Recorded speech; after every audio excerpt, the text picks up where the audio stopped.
Şəkildəki ABCD trapeziyasında AB 12-dir. Qeyd edək, AB 12, CD 9-dur, CD 9. BK parçası bu trapeziyanı romb və düzbucaqlı üçbucağa ayırır.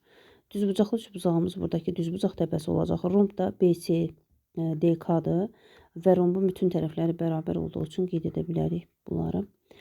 Düzbucaqlı üçbucağa ayırır. ABCD trapeziyasının perimetrini tapın. Trapeziyanın perimetrini tapmaq üçün sadəcə AK-nı bilmirik. AK-nı isə düzbucaqlı üçbucaqda Pifaqor teoremi tətbiq edərək tapa bilərik.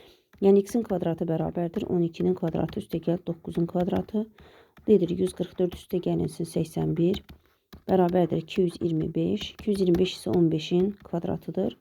Deməli x bərabərdir 15 olar. Trapeziyanın perimetri P bərabərdir 12 üstəgəlinsin 1, 2, 3, 3 dənə 9 və üstəgəlinsin 15. 12 ilə 15, 27, 3 ilə 9, yenə 27, 2 ilə 27-nin cəmi 54 edər. P bərabərdir 54.